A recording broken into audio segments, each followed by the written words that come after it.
Okay. All right. How long have you been aware of the LRA and following them academically speaking? Oh, for well over 20 years.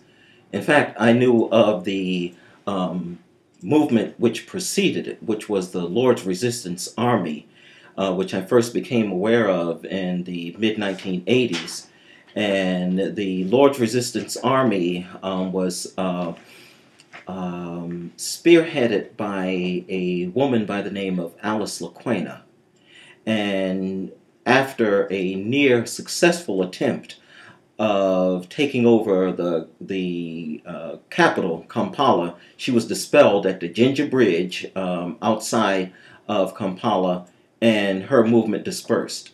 Well, the Lord's Resistance Army was the successor rebel organization, and Joseph Kony is said to be a nephew or something like that of Alice Laquena. In any event, he was trading on that family contact, if there was such a thing, and continued his movement. But his movement took on a very sinister uh, turn, if you will, just because of the child kidnappings, the atrocities that are associated with it for more than 25 years now. So that's how I'm aware of it.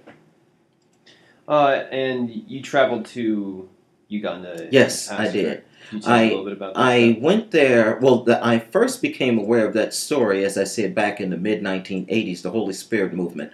But I happened to be in Uganda to survey and evaluate an HIV program.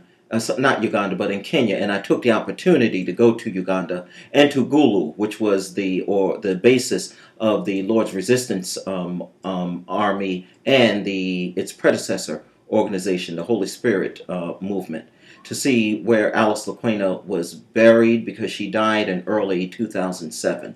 So I did not come in contact with any of those rebel organizations because I believe at the time there were efforts at having a peaceful resolution, but of course that didn't work.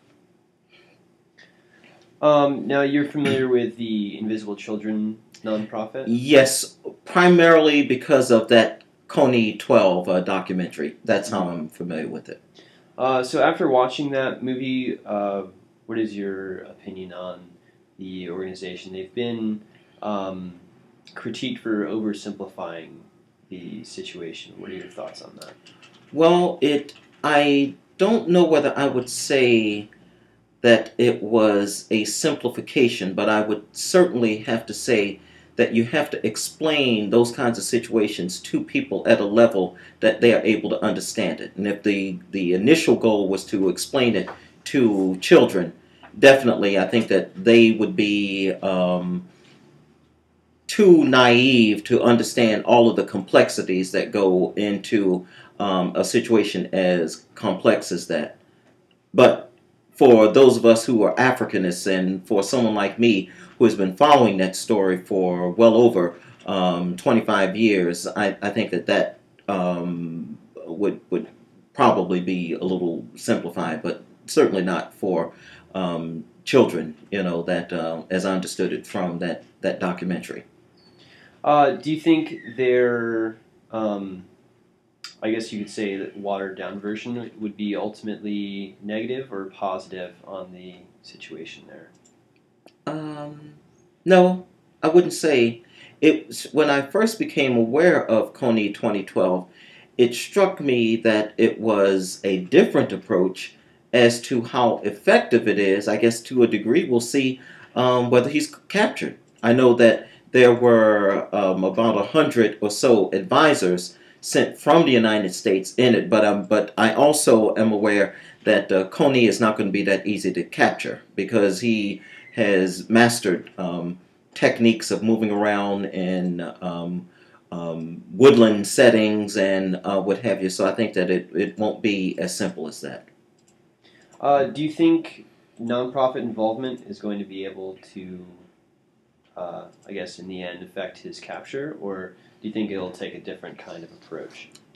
Time will tell, Stephen. I really can't say.